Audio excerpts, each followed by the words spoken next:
Hey guys, this is JSer. How is everything going? This is the fourth video of my series on recap of Facebook questions. So let's start. Continuing from that last video, the first one is random pick with weight. We're given W positive integers where Wi describe the weight. We need to write a function pick index, which randomly picks an index in proportion to its weight.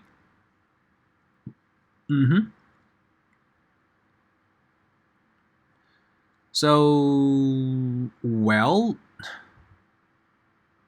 we need to say the index. What is the index? The weight of index I, the proportion. So this means that for 0 there will be the weight 1, and 3 for 1 there will be proportion have a weight of 3, right? So we need to sum up the weight to specific index, right? We based on 1.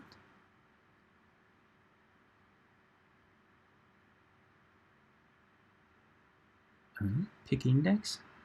Should it be stop? Wait, we sum 0, let weight, we plus the weight and push it in the sum. So weight start from 1. We pick index. I see. The index might be 0, right?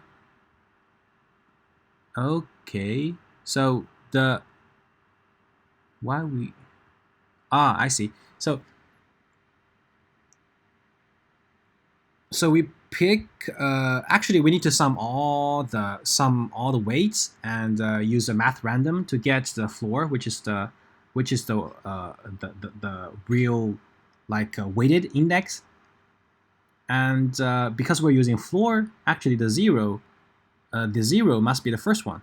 So the right, it doesn't count, right? If say we get the weight like this, 0 with 1, then the sum actually is 1, but we use math random. This one actually is not inclusive, so the actually range should be start 0 with 1, like this, right? So we calculate the sum, which means for the 0, it will start with 1. Next one is the right boundary. If there is this, so it will be the sums will be 0, and then 1, and then 4, right? Of course, inclusive. So the range will become for the first index 0 to 1, and next one will be 1 to 4, right? This is our index. Okay, we get the sum, and now when we are picking the index, we get the number. We pick a random number, gets the floor. Now we do binary search on the ij, which is the range, right? So I is 0, j is the sumness. We get the sum from 0, 4. We search for the index. And when they are bigger, when they have the range, when they are not close to each other, we continue this for loop and then choose the middle. And if the number is our middle, then we choose j to middle plus 1. J to like this. We choose the middle, which is 3. Index. Okay, so no, it's this one. The middle, yeah, and the sums middle. Wait a minute.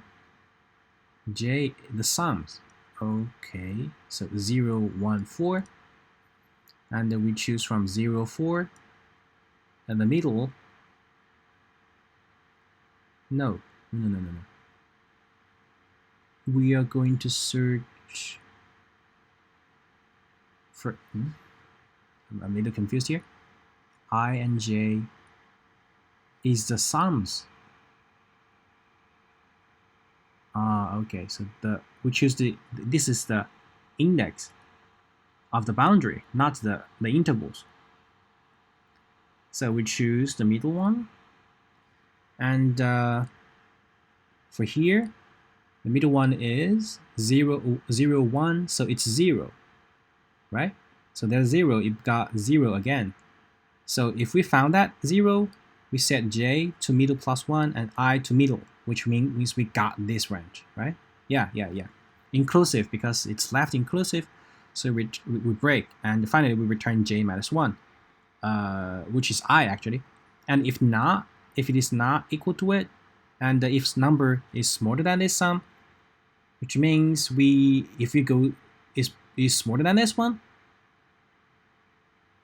and then we should move the j to the previous index, right? J equals middle, and I equals to mid, or I to the middle. Why j to the middle? Why not middle minus 1? Wait a minute. If this is something like this, we were going to search 2, because this is the middle. 0, 1 point. So 1 is the middle. So 2 is bigger than it. It might 4 in this. So I put the middle. And so we got, then we search 2, and it's smaller than 3. So this is the index. We're gonna search the range. So this is true. So we return the 1. Yeah. A little tricky. Pay more attention on here. I use 2. I didn't add the condition that j is bigger than I, but I stop when they have the distance of 1 because I need to search the range. Yeah, and that's it, because we search the range, and if it is smaller than it, then we move j to the middle because this is the possible range, and if not, we move I to the middle. So this is for the possible range. Will this trigger infinite loop? Like there is A and B, which is the middle, which is A, right? Which is the A. So this will be j will be moved to here. J will be here. This is the end of j, and the while loop stops. And if it is bigger than it, BB will be the target. So the while loop stops. So no infinite loops. And yeah, that's it. Why we return j minus 1?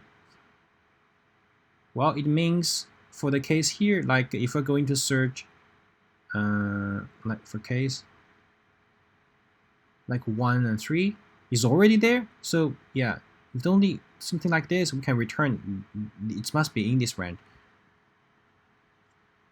If we're going to like search for 4 here, which is the middle. 0, 1, 2, so 1, we compare it for 1 bigger than it, so the range falls on 3, 6. There's no more further moving, so 3 is the target. Or we could do this like search the first index that is smaller than 2 or 4. Actually, we need to search the index, right? So actually, let's try a little bit, do a little bit tweaking here. As we did before, we need to search the search the index for target, right? So okay, I'll rewrite this while I smaller than equal than j.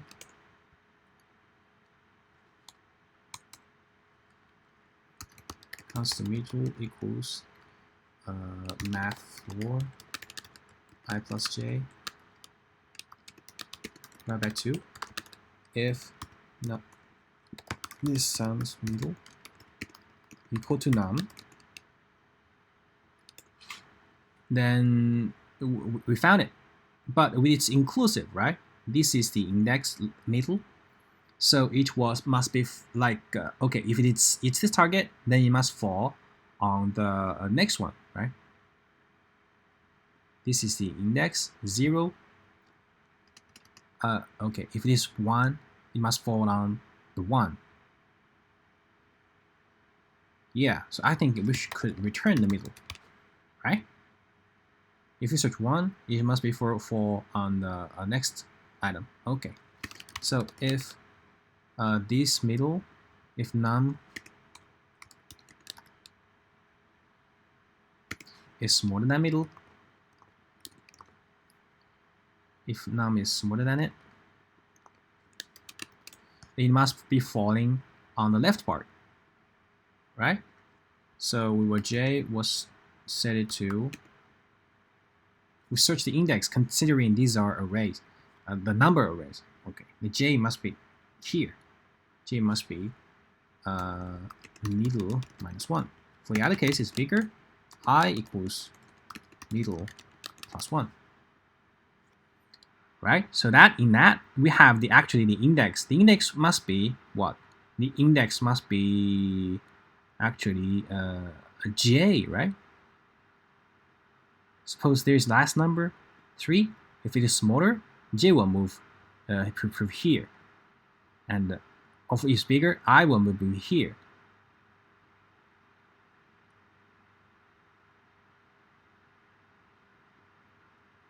J here, and I next one. If it's bigger than it, but the j is smaller than it. So it should be j. Yeah, I think that. So the position actually should be j. Well, the j is the insertion index. Well, like if going to be before it, no, there's no possible to before it. So it must be 1. If it is 1, then it must be previous one, right? Insertion index is 1, then it must be previous one. Say like we found 2, the insertion index is here.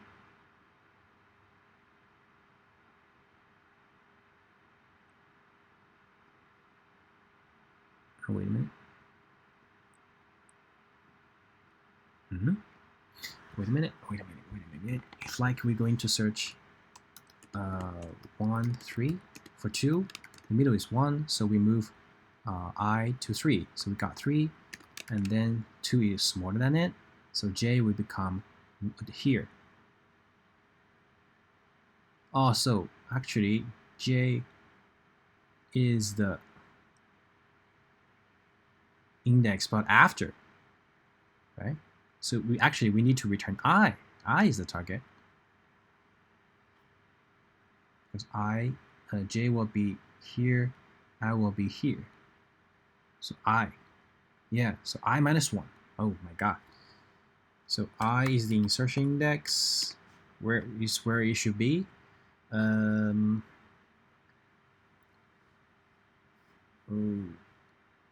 Yeah, and so it should be, it is not equal. If it is equal, you already return the index. So if we put it here, it should be previous one, right? So I should return the I minus 1. I minus 1 is the index. So return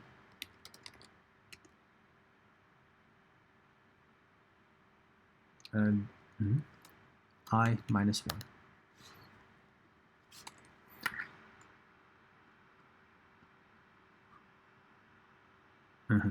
This should be right. Seems so. I'm not sure. Yeah. Yeah. Wow. Thank God I'm right. This is a little confusing because it's actually index of index. Let's review one more time. We calculate the sum. Actually, we keep track of the sum's index, right? We need to get the index. And these sums actually corresponds to each number, which is the index. So we do search for the index, but based on the sum. Yeah, actually we need to get the index. Cool. So actually, this should work. So actually, if this is the case, j should be the same. Am I right? Yeah, j is the end. Cool. Wow, this is actually very interesting. I need to spend more time on this one. Sum them up and keep track of the weight. It's open, this open interval. So when we pick index, we search from this to I to j, treat them all like normal numbers, 1 to 0, 1, 3. Don't forget the first one is 0. And we do the binary search and find the last find the j after the j. J is the target. Okay, this is the one random pick with weight. Oh, this is the first one. Will cost 15 minutes. Wow, that's not a brief cat. Sorry. The next one, read any characters given read 4. We are given a read 4 character 4 function, and we need to create a read n. Wow, this is simple. Just remember to use a buffer last read to truncate the unnecessary one, right? If so, when we are going to read arbitrary amount of data, we check the buffer first. If there is wait a minute, read buff. If there is something on red, we push the buffer into it, and let's clear out the last. Oh, we read enough data from the last read buffer, and if that's not enough, we will read buffer for 4 and keep reading them. It will stop when the buffer doesn't read for anything.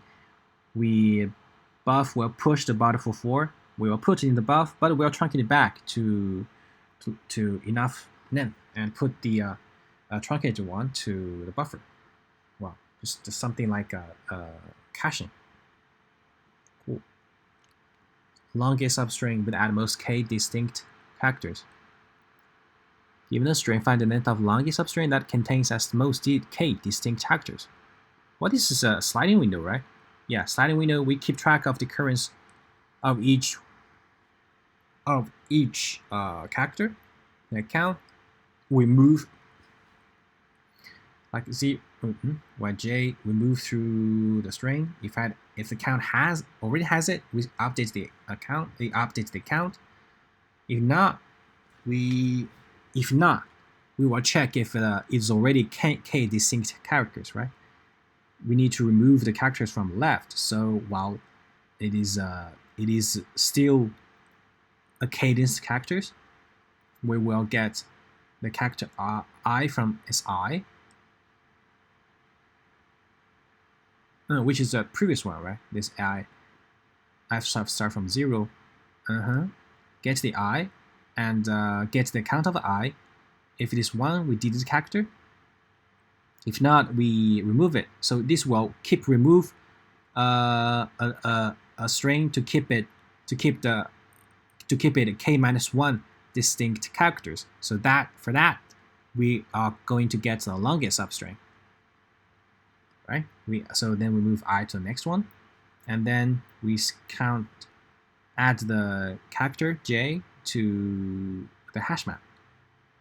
And then max will be the the length. Well, it's actually simple. So we start here, we keep I here, j here, and we move j and counting. If we found something like we get a k2, we actually from here we get 2. Now we get e, still 2 letters, right? And then we get b. It's already 2, so we need to remove 1 letter, which is e. When we remove it, the count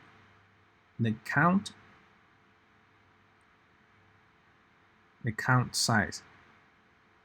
The count. Okay. The count doesn't. The count size. Okay.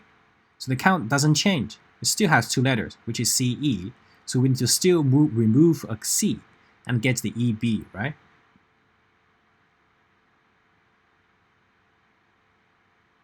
Yeah. So actually, when we traverse through a J, it will create a substring, possible substring with at most k distinct characters. So we update that.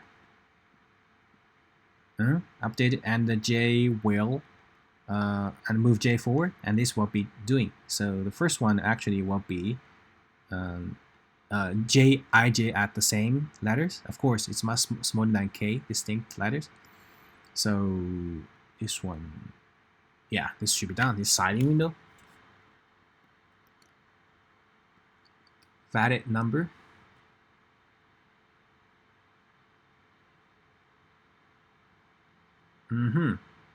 While we're given these kind of numbers, we need to validate there or validate them. Well, the key is that keep track of the digits and dot and e. Well, there are some slight difference about the number format in JavaScript, I think.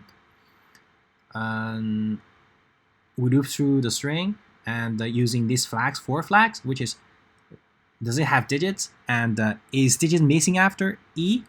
After e, there must be some digits. Okay, we all set them false, has dot, has e. We met the digits. If we met the digits, we set the has digit to true and is missing digit. If it is true, it now becomes false, right? Because we have one.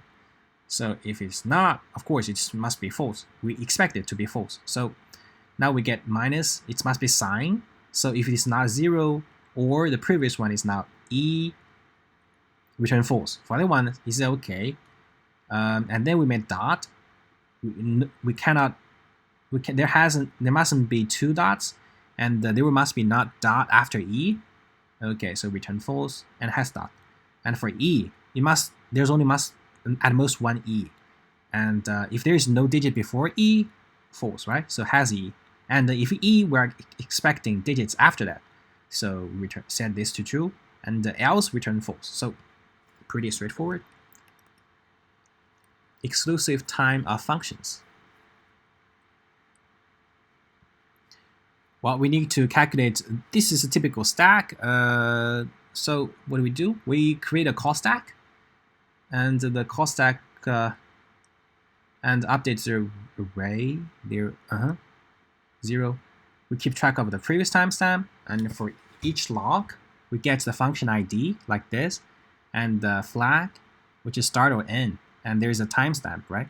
There's a tricky part is that the start from left, okay, the end at the right. So start from left, end at right. And we parse the timestamp into number. If it is empty, we just push the function ID, right? The call stack. And then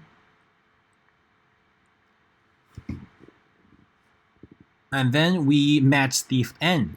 So when we met end, we get the function from the top, right? And then actually will be previous timestamp. We only care about the segment, so we keep track of the previous one. Previous timestamp will be set every time we meet a start or end. If we met a start, we also need to collect the time. You see, if we met a start, we calculate the time. It will be current timestamp, which is from left, subtract the previous timestamp, right here. Okay, this is actually 2 here, and we update the then, and the call stack will push the new function, and previous timestamp was set to timestamp here. Okay, so now if we met an end, still we get the top function, pop it. It will no more this function in the stack, and the result will be summed up with the length. But the length is actually the timestamp is here, right? So subtract +1 is 4. You see, 5 minus 2 is 3 plus 1. This is the length. And the previous timestamp, update the previous timestamp to the end timestamp +1. Did you start? Because start from 1. If we made n, why we set previous timestamp to 1 +1? Wait a minute.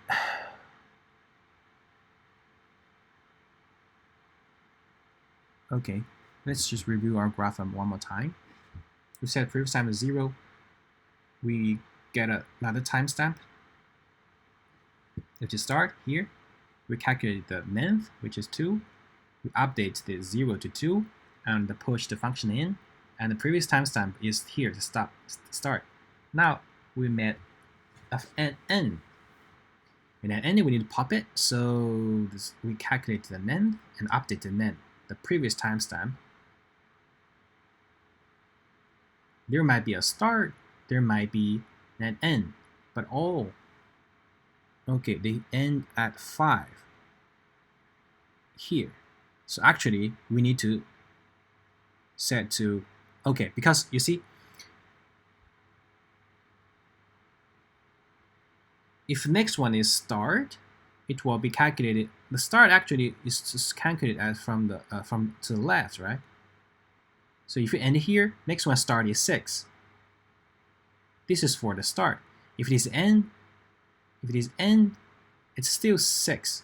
You see, for the end, the start always calculate from the cell from the right. So we plus 1.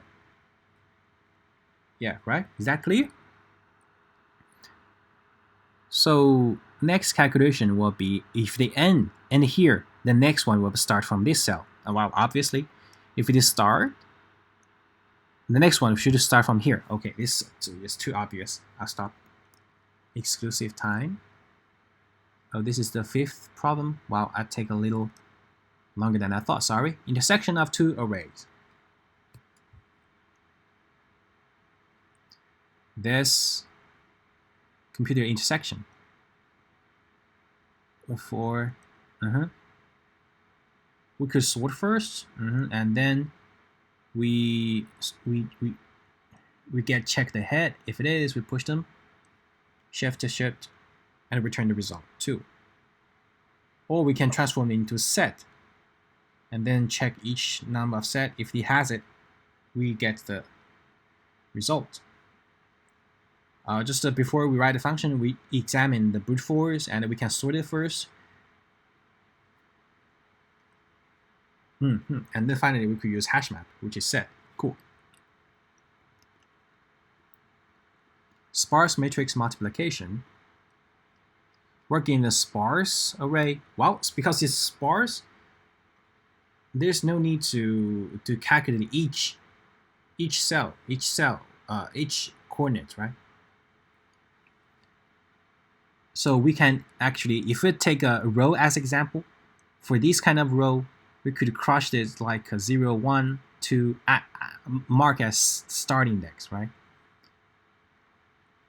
So for a row like this, we could say, we create a map, say there is an item at index 0 with value of 1.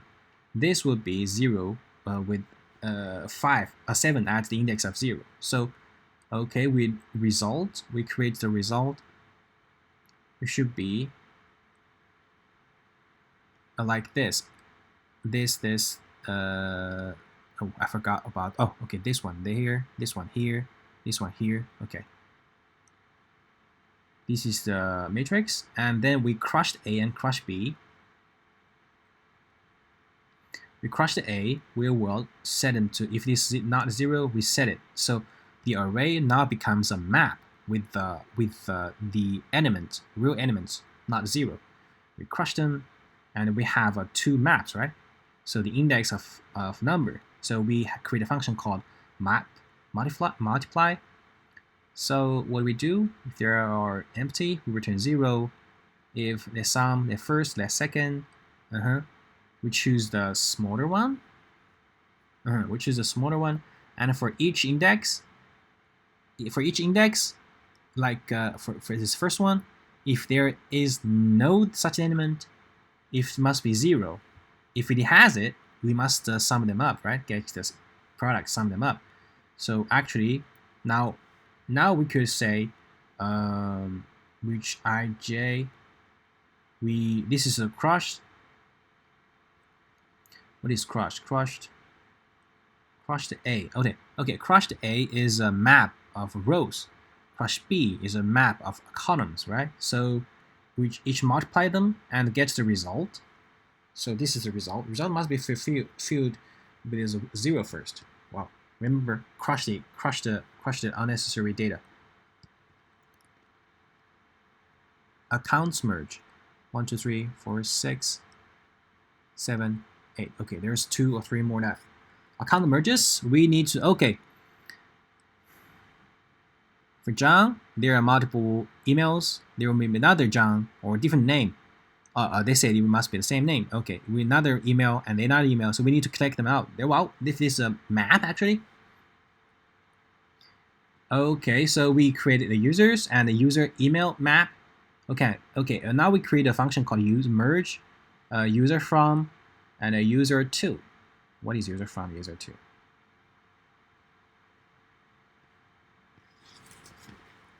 Wait a minute. Okay, the list is user one email two.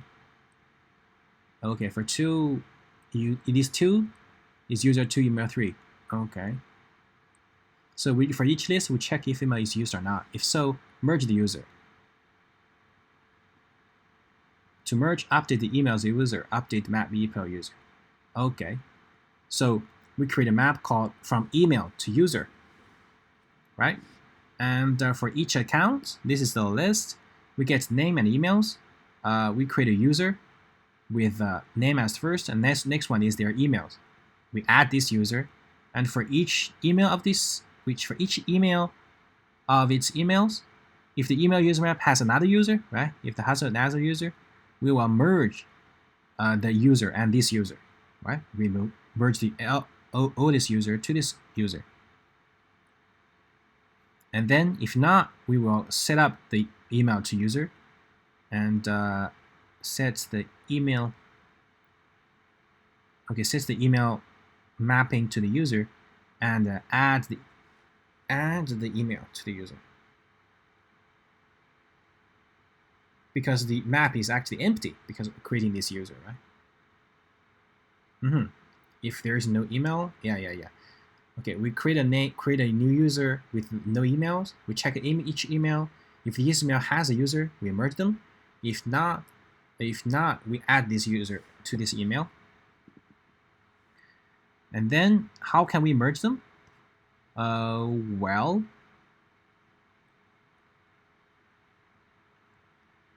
we merge the user, right? Merge to user. If they are the same, we would do nothing.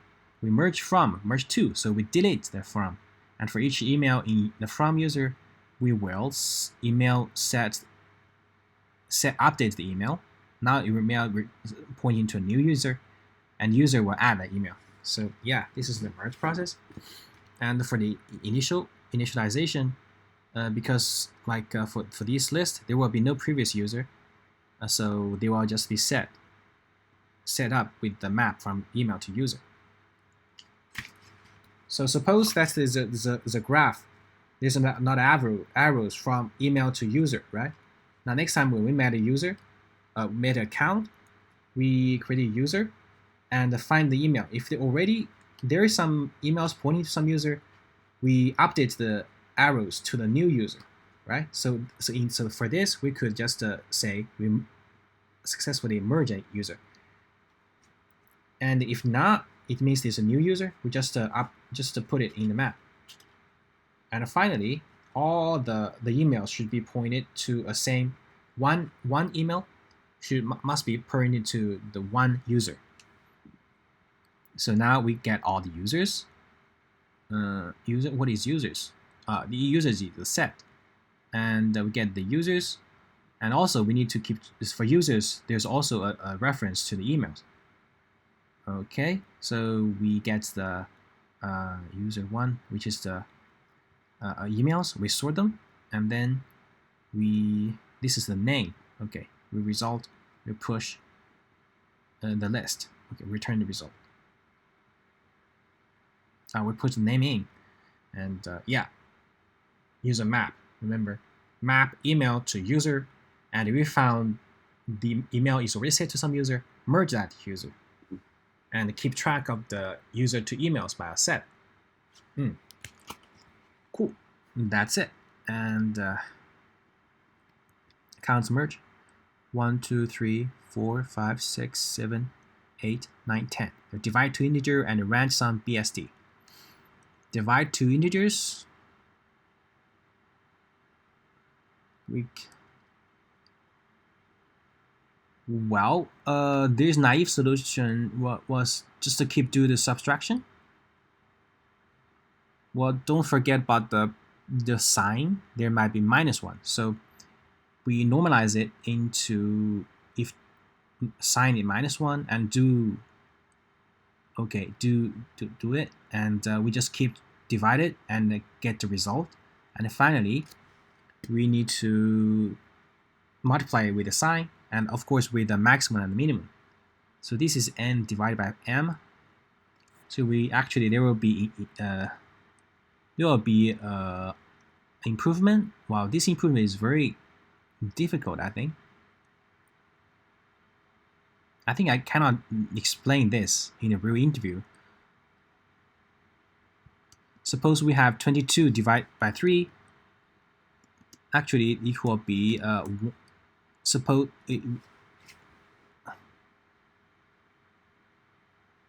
it will be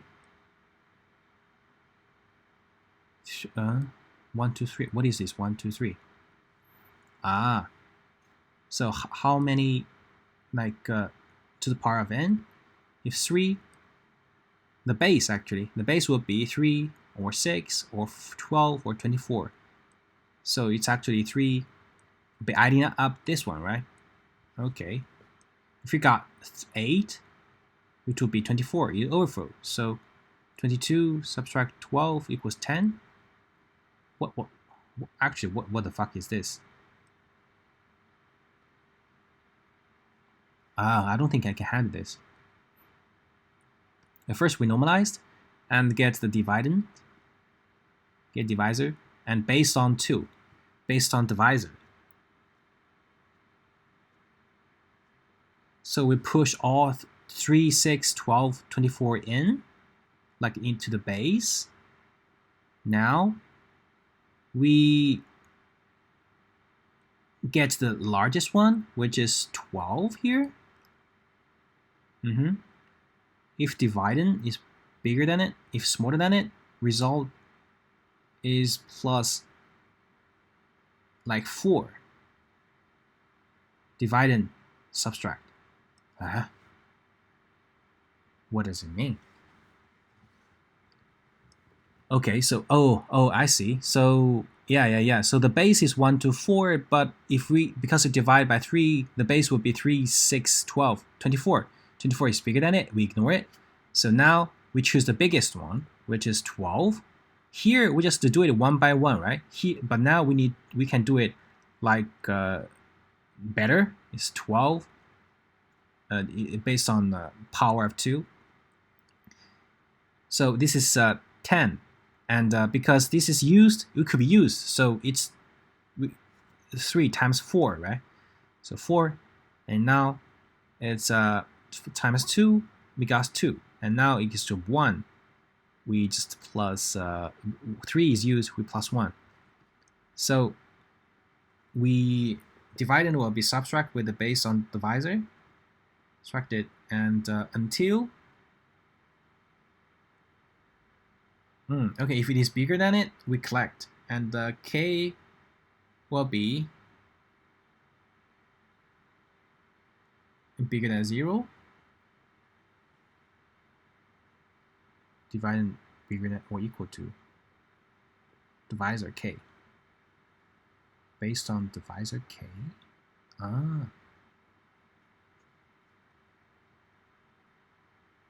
Dividend, subtract. Okay. So it should be 1. There's no 5 or something?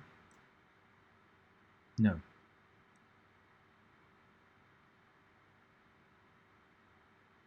Because this total sum them up would be smaller than this one. Yeah. Wow, this is clever, but I don't think I can handle this really.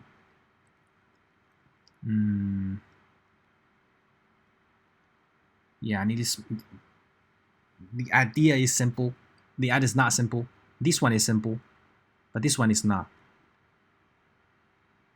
Base 1 to 4, base 3, 6, and do the subtraction backward, and get the sum up, so it will improve the time. Dividend is bigger than it, then we keep subtracting and collect the result. Anyway, something like this.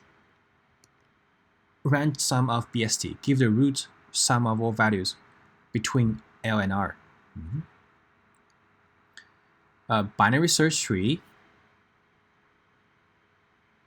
like, so this is,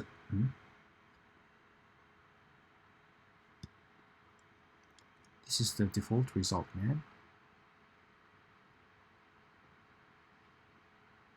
Wow, what? Okay.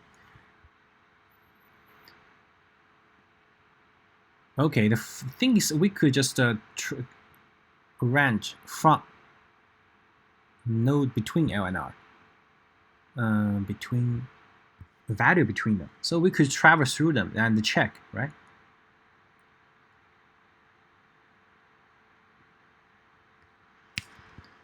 We walk through the tree and get the minimum and the maximum. So actually the sum, okay, return the sum and the min max, left and right, okay? Return the sum, we initialize it 0, 0. If a node is bigger than it, if node is bigger than the minimum, so it means the minimum is false on the left, right? So we say walk on the left, min, max, sum left. It's okay. If node value is smaller than max, there must be some nodes to the right. So we walk on the right, min, max. Cool. And then we sum them up. Sum left and sum right, right? And then, and if itself, if it itself is satisfied, we sum it up. Well, it's recursion. Well, it's pretty easy. The root, if the root is between the nodes, we sum it up and we just sum the rest. Recursion, done.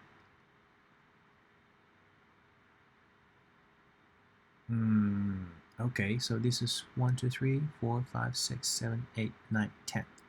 Okay, that's all for this video. It takes a lot longer than I thought. Hope it helps. See you next time. Bye-bye.